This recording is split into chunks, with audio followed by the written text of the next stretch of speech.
Imagine meeting someone who seems absolutely perfect. They text you constantly. They tell you they've never felt this way before. They say you're their soulmate after just a few days. They buy gifts, give endless compliments, and make you feel like the most important person in the world. Sounds like a dream, right? But what if I told you that sometimes the most intense affection isn't love at all?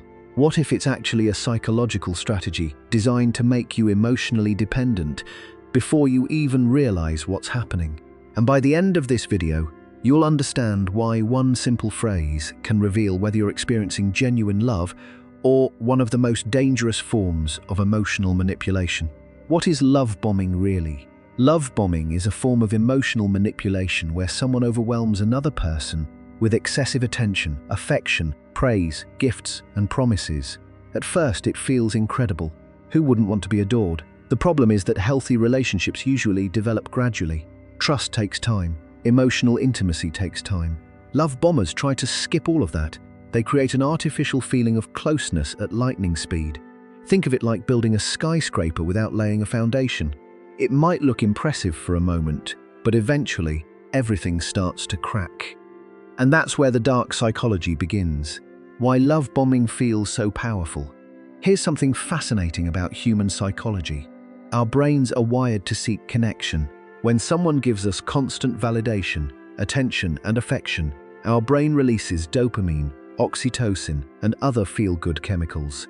In other words, your brain starts rewarding you for being around that person. It's similar to winning a jackpot unexpectedly. You weren't expecting it, you didn't earn it. But it feels amazing. The more attention they give, the stronger the emotional attachment becomes. And this is where most people make a mistake. They assume intense feelings automatically mean genuine love. But intensity and intimacy are not the same thing. One can happen overnight. The other takes time. The hidden goal behind narcissistic manipulation. Now this next part might surprise you. Many people who use love bombing aren't necessarily trying to make you happy. They're trying to gain control. Particularly in cases involving narcissistic manipulation, the affection isn't the end goal, it's the bait. Imagine a fisherman. The fish isn't attracted to the hook, it's attracted to what's covering the hook. Love bombing works the same way. The excessive affection creates trust. The trust creates emotional investment. The emotional investment creates vulnerability. And vulnerability creates influence. Once that influence is established, the dynamic often changes dramatically. The 3 stages of love bombing. Most toxic relationships that involve love bombing follow a surprisingly predictable pattern. Stage 1 is idealization. This is the honeymoon phase on steroids. You're perfect, everything you do is amazing. You're told you're different from everyone else. The relationship feels magical. Stage 2 is devaluation. Suddenly things start changing. The compliments become criticism. The affection becomes inconsistent. You begin wondering what happened. You start working harder to get back the affection you once received effortlessly. Stage 3 is control. At this point, emotional manipulation becomes much easier because you're no longer chasing the person. You're chasing the version of them you met at the beginning, and that's exactly what keeps many people trapped. Love bombing versus genuine affection. One of the biggest questions people ask is, how do I know if it's real? The answer is surprisingly simple. Healthy affection respects boundaries. Love bombing ignores them. A healthy partner wants to know your pace. A love bomber wants to accelerate it. A healthy relationship grows naturally. A love bombing relationship often feels rushed. Notice the difference. Someone genuinely interested in you wants to learn who you are. Someone using psychological manipulation often wants immediate emotional access. One is building a connection, the other is building dependency. That's a massive distinction. The relationship red flags most people miss. The scary thing about love bombing is that the warning signs often look positive. That's why they're so easy to overlook. Watch for statements like, "I've never felt this way before. You're my soulmate. We should move in together. I can't stop thinking about you." None of these statements are necessarily bad. The issue is timing. If they're happening after a few days or weeks, that's a major dating red flag. Healthy emotions need time to develop. Another warning sign is excessive communication. Hundreds of texts, constant calls, needing your attention every hour. At first it feels flattering. Eventually, it becomes exhausting, and that's where the control starts creeping in. Why smart people fall for love bombing? A lot of people assume only naive individuals fall for emotional manipulation. That's completely wrong.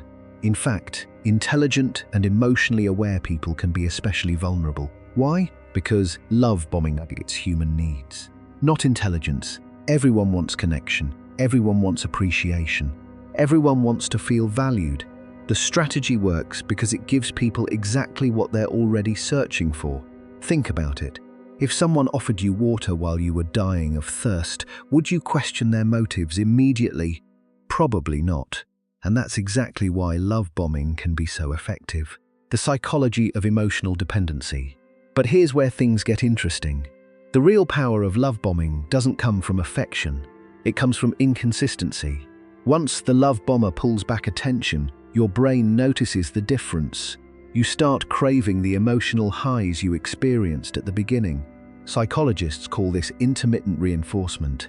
It's one of the strongest behavioral conditioning tools ever discovered. Casinos use it, social media platforms use it, and manipulative people use it too. You never know when the affection will return. So you keep investing more energy, hoping to receive it again.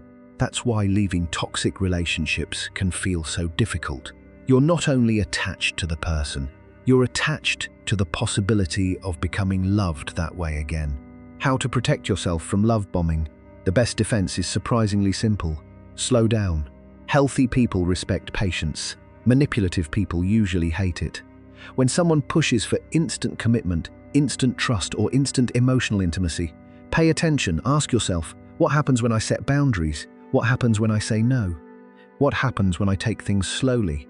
The answers reveal everything. A healthy person respects your limits. A manipulative person sees them as obstacles. And that's one of the clearest relationship red flags you'll ever encounter. The one question that exposes everything. Remember that phrase I mentioned at the beginning? The question that can reveal whether you're experiencing genuine love or love bombing. Here it is. Ask yourself, do I feel free in this relationship?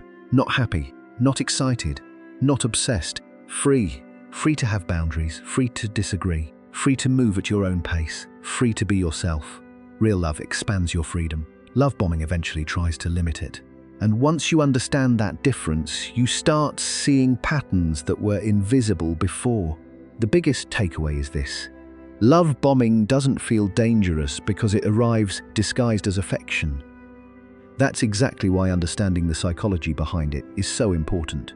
And remember the story we started with. The person who seemed absolutely perfect.